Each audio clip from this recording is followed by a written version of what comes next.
Hello everyone, this is YouTube user Metric Bernard. I'm doing a neat video on this new kit that I have. As you all know, I'm a huge invert mini enthusiast. So in this box I have here is my buddy's gun. He's currently stationed over in Iraq with the National Guard. But he sent this to me. He wanted me to set it up for him, do a quick review, and that way it will give him something to watch. Alright, well I don't have a camera helper, but I do have a handheld camera. So I'll put up a little picture-in-picture as I finish this. Okay, so here is your Empire BT TM15 LA Limited Edition. BT also always standing for Battle Tested, not Ben Titman, even though some people think so. Look over the box a little bit. Features: fully electronic limited edition caliber, 68 caliber paintball marker. What else? Shortened carbine length, magnesium body. That's nice. You got an Apex 2 style barrel included, and true electro pneumatic system with the technology inside with the invert mini, of course. So this is pretty much a mill send out invert mini. As you can see, you still have the whole same thing there. That's kind of cool. You got some TM15 mil spec looking stuff above the gauge port. So quick thing, invert mini, in case you guys didn't know, it's a sub $400 electro pneumatic marker. Runs off of compressed air, 20 balls per second stock. Got a couple different modes. Really efficient gun, and you can see some of the other videos that I will link. But this is just the mill send out, buddy. Throw a magnesium body on top of it, put some rails, and you also get the Apex 2. So we're also going to be comparing a couple things. How's the TM15 with the Apex 2 versus a standard invert mini with a Apex 1. So you have the standard construction, glorified shoebox construction. So you're going to lift this up, probably going to have some papers, and then boom. So yeah, just like an invert mini, except they actually didn't decide to go literal, and your manual isn't mini. Got some pretty decent pictures in there. This will help out. I need to read over this to see what the board is like, but I know the pneumatics are going to be the same. Okay, how to use the Apex barrel. That'll come in handy. We'll set that over to the side. And, okay. We'll remove the foam. Very nice. This is awesome. Man, I want one. Alright, so, okay, limited, let's cover this up. Okay, certificate expressly warrants the genuine authenticity of this limited edition marker. He said there were 2 left back in the Zapper paintball. Serial numbers covered up. Don't want to give all that off. So that's really cool. Really awesome. You got your selector switch. So I'll go over this gun real quick. Let's take this thing out of the box.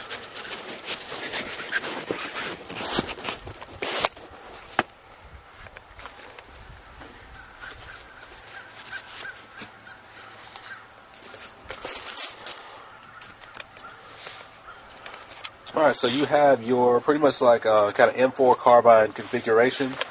You do have a magazine release that's functional. The battery stored in the magazine, really cool. 3-position fire selector switch. Safe is not off. You actually have to power the gun up. You still have the bullet spring detent, bullet spring style detents. You got a foregrip, 3-position adjustable stock, mini technology, gas through the grip. There are no hoses in this gun. It's actually manifold based. And there are actually only 4 wires in the gun. Positive and negative for the solenoid, which is housed either in the grip or up here. I know up here it's in the TM7. It might be in the grip for this one. I know it's in the grip for the mini. You got 2 wires, positive and negative for the solenoid, and then positive and negative for the battery. So this gun is very cool. You know, limited wires, no hoses. This one might have 1 or 2 circuit boards like the mini. One thing I do notice, the ejection port is fixed closed, so there's no kind of spring like you'd see on an airsoft gun. But I'll tell you, yeah, this thing feels great in the hands. The barrel's not even attached. And it would weight pretty well once you put the barrel on there because it's feeling a little bit back heavy right now. Clamping feet neck, of course. It doesn't have the star wheel like Planet Eclipse. I really wish they did, but it's adjustable with an Allen key. We'll go ahead and hit the magazine release, which looks like it's not ambidextrous. Yeah, so the fire selector is not ambidextrous. The magazine release is not ambidextrous either. You do also have flip-up sights. These are not spring-loaded, and they are plastic, but that's all right. The rail mounting system is very, very robust, and you can kind of hurt yourself on it. Might want to wear some gloves. All right, so we'll go ahead and see if we can get some air and paint through this thing. But we'll go and look at everything else that's in the box right now. So we'll set this gun to the side.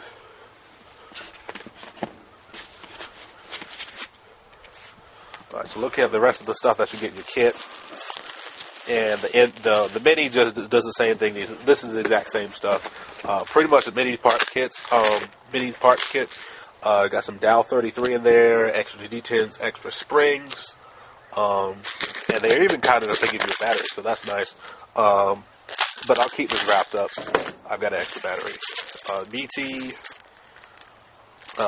barrel sock, which is actually even large enough to fit in your... That might even fit an Apex 1, but it'll fit the Apex tip. Going through a little bit more foam. Nothing else in the box. Here we have the Apex 2 barrel. Challenge to film by yourself. But we'll continue with this barrel. Apex 2, and it's actually really nice because it's actually you can get an Apex 2 barrel, but this one actually says, hey, this one came with the TM15. So you got some pretty cool trades. Is this 7 position? Let's see.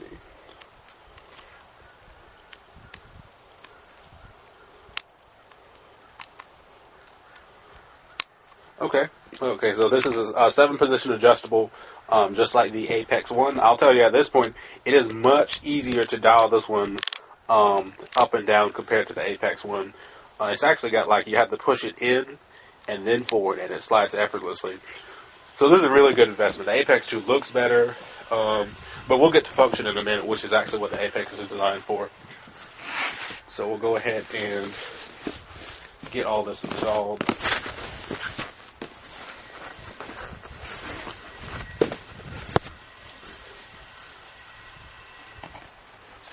And I told him this wasn't going to be a long video, but this is really cool. There's a lot of stuff to go over.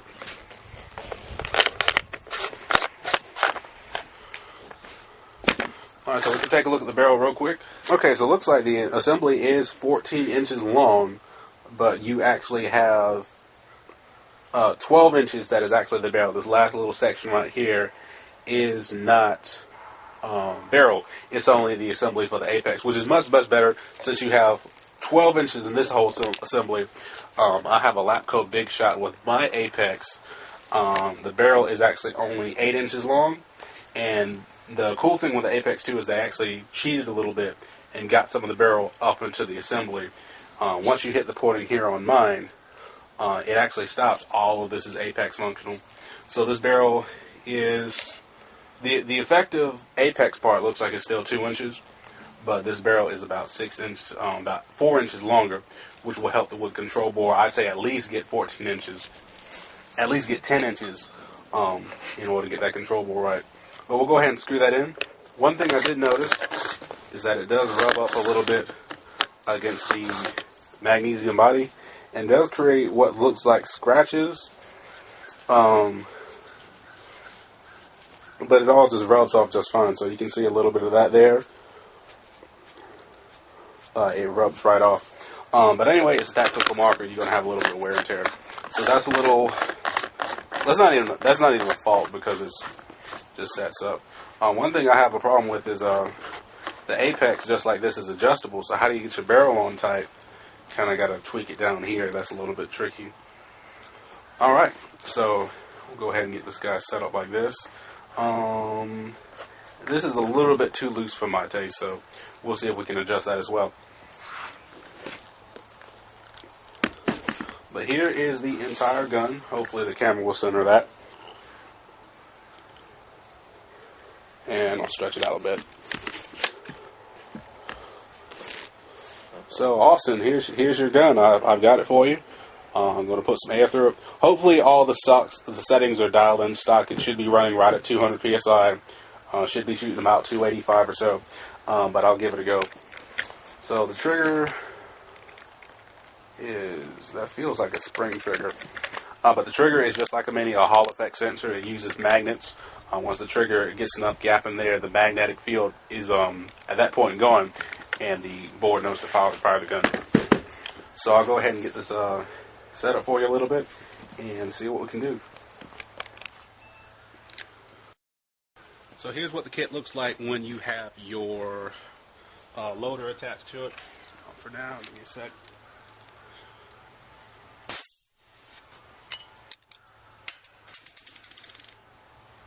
Alright, and also, Austin, there are two things that you need to buy, actually one really.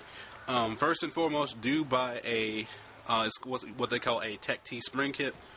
What it does, do buy a Tech T spring kit because it does reduce the kick in your gun. You get a softer sound signature, more efficiency, quieter gun, more efficiency, softer on the paint. The only disadvantage is it does slow down your rate of fire, but I doubt you're going to be doing 20 balls per second anyway. So definitely invest in the spring kit. They're only $10. Also, you need something called Tri-Flow, and I'll film with this camera as well.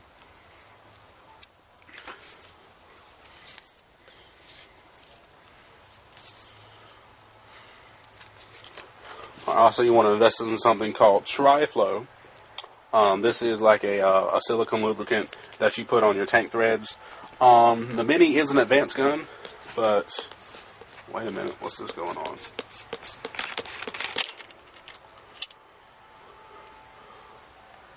I'm actually glad I took that apart. This should have been locked down.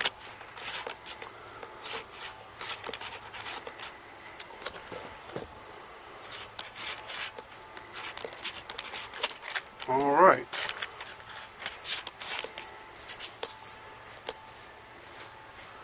That's actually what's going on here.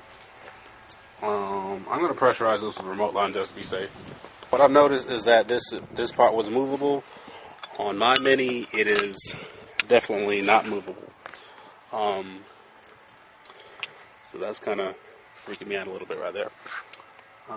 So just to make sure I don't blow this past 200 psi, I'm going to air it up slow and see what we get. Go ahead, look here. As with most milsim guns, they do the 45-degree angle, but it never really quite gets it there. So this is actually with the flip side down and the front flip side down, and I think they actually kind of give you like a almost flip down iron sights and flip up iron sights. So with these both down, you still have this nub in the middle to somewhat form your sight picture, if I can get that. There you go. So I'm not sure if that's something I'm thinking is a sight picture or that's your sight picture when you have a hopper attached. And then you push the button is going to go green for power and then turn red for live, just like the Invert Mini. And now the gun is actually on. Alright, so it's still red because it's in safe mode. What you can do, let's do function 1, which should be semi-automatic. And just like an Invert Mini, you have a slow blinking green light. If I go ahead and put some paint into the breech, yeah, it kind of falls way. That's a huge feed ramp. But now you can notice that this blinking much faster because they know there's some paint in there. So you got the eye function for if there's either paint or paint in or out the breech. There's one way to disable eye function. You rarely ever have to do this. All you have to do is hold down the trigger and then turn the gun on. And this is with your function. And what you'll get instead of a slow pulsing green light and like a rapidly pulsing green light, you'll get like a heartbeat. It's like, you know, blink, blink, wait, blink, blink. And this is how you can tell that your eyes are actually off. So you kind of get the kind of the heartbeat style flash, and that lets you know that the gun's off. So we should be able to hear the solenoid. Yep. So that's. Let's see the trigger. Yeah, this trigger needs a little bit of adjustment. Let's see, the trigger works. If we, what's function 2? I think that's like PSP or something like that.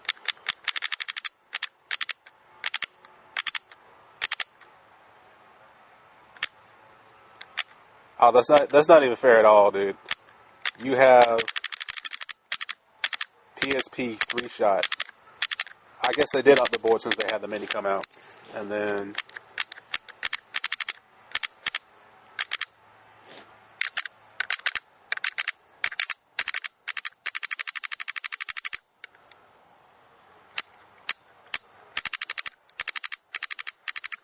Alright, so it looks like what you've got set up. You've got a semi-automatic, which is 1 shot per trigger pull, of course. PSP 3-shot, which is after 3 trigger pulls at a decently fast speed, the gun will go into ramping mode.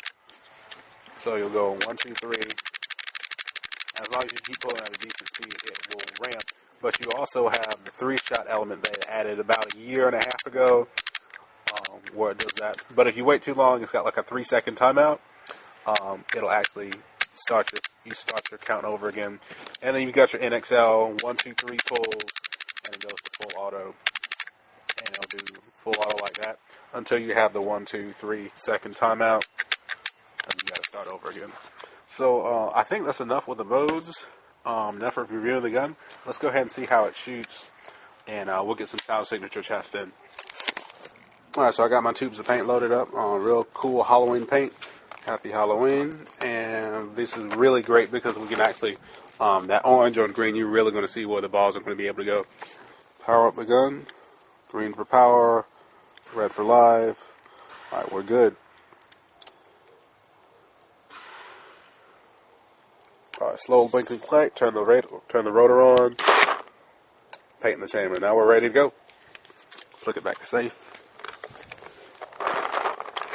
And we'll walk over here a little bit and shoot. Get the whole Call of Duty thing. Does that look enough like Call of Duty for you? Sleight of hand probe.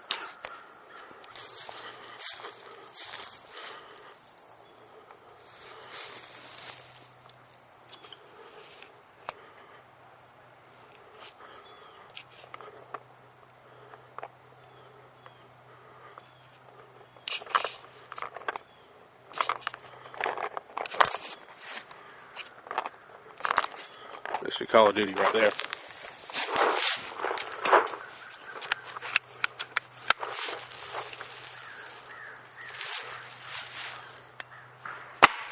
Flashing green, paint's already in the breech. And we'll go ahead and plink at that this tree right in front of me.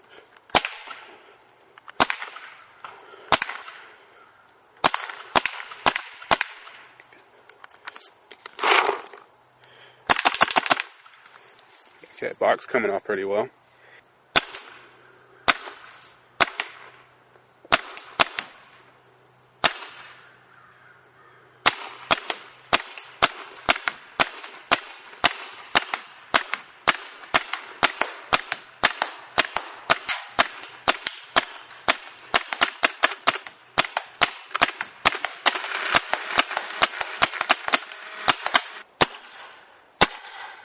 Oh, broke paint. Alright, so I broke a little bit of paint, but I think it's the barrel. Still shot pretty good. Alright, we'll try again.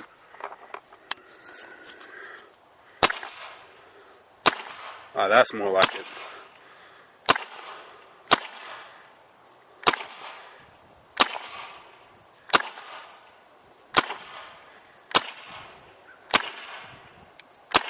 We got a little bit of crosswind from left to right. Accuracy test with orange paint. What we're going to do now is quite simple. I'm going to go out to the edge of the yard, fire this gun a couple times with paint, a couple times without a paint. Did the same thing, invert mini and the Spider MR2 I have, Spider Extra rather, and we're going to see which one's louder. So go ahead, turn your speakers up. I'm not going to play a prank on you with any loud noises. Turn it up, that way you can hear the difference in volume and draw your own conclusions.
Invert Mini over here is getting lonely, so I got to show her some love.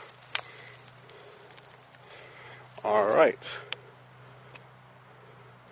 So my Invert Mini, Erica. Yeah, that's what I'm going to name her. Erica is the name of my Invert Mini as of today. That'll work. Alright, same deal. Full hopper. Let's let it rip. Of course, I got to turn the loader on.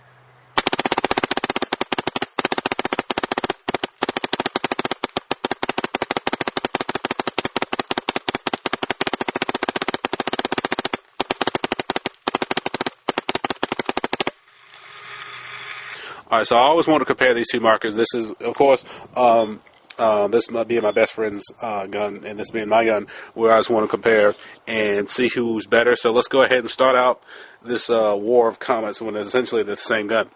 Alright, so right off the bat, oh crap, I've got a dead battery.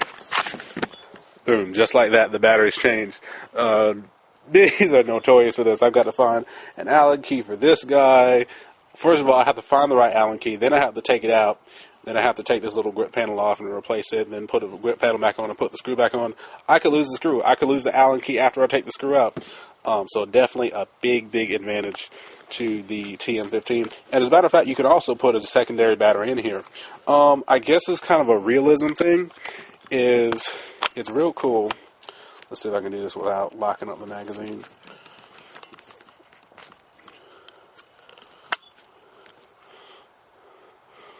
What's real cool is the gun can be on, but as soon as you take the magazine out, the gun turns off. Because, of course, the battery's gone. So that's real cool. The eyes on this gun are actually the exact same. The firing mechanisms are the exact same. The trigger systems are the exact same, as long as the regulator and all the internals. Only thing being different is the triggers. This one's a walkable. This one's a military-style trigger, so that's not even a competition because they belong to two different types of players. Also, clamping feed nets are both the same. They both have the same downside. You have to adjust the tension using an Allen key, or you could try to do this little circle thing on the Mini, and it kind of helps. You could try doing that. That'll get you close. But ultimately, you want an Allen key when you get this thing adjusted. And, well, I don't know, you can't do that trick on this one. But that's not even a feature. That's just something they need to fix. Put some kind of adjustment that you don't need an Allen key. Also, that's pretty much all you can really put in terms of comparison. You know, the boards work great. Also, one last thing. I guess you get 2 points for this one, and then whatever, you know. One thing, battery, big deal. Especially when the Invert Mini platform breeds battery problems, you want quick access to your battery. Secondly, the safety selector switch is really cool because what I've got set up, at least for default, semi-auto, PSP 3-shot, and XL. So that's real cool. What do I have? Semi-auto, and if I want to switch it, I've got to go into the grip frame. So I can switch this thing, you know, literally thousands of times, thousands of modes, just like that, before I can even get this thing changed once. I assume that the programming and for the dwell and all those other settings are really cool, and they're probably programmable the same way. Actually, they might be programmed a little bit different in this gun, since it doesn't have that front grip. Is housed somewhere up in here. Alright, I think that's about it. And one last cool feature is that the gun is actually smart. If you put it into any of the fire modes and try to turn it on, it won't turn on. The gun must be in safe before it powers up. And the LED is super bright on this gun, a little bit brighter than the Mini, but then again, it is in a weird spot. But yeah, these are great shooting guns. If you're concerned about getting an Invert Mini, BTTM15, or even a BTTM7, definitely just go ahead and pick it up. Keys got your back. I shipped this gun off one time. They had it back to me in a week. So yeah, you can't go wrong buying either one of these guns. This one's currently on retail for, I believe, $312.99. This being an LE, it's kind of the high 300, low 400 range, but that definitely is what you get. And one last note I want to compare on is this gun had more kick, this one had less kick. I believe that's because partially due to the tuning and also partially due to the gun. Everything that's on this gun, you have everything you need and nothing you don't. You don't really need a stock, you don't really need the magazine or the grip. This gun's a little bit heavier, so it resists kicking more. However, the kick wasn't bad in this one, and it was kind of a positive reinforcement, especially when you get down on the trigger. But that's it. I got to cut a lot of video and make a comparison.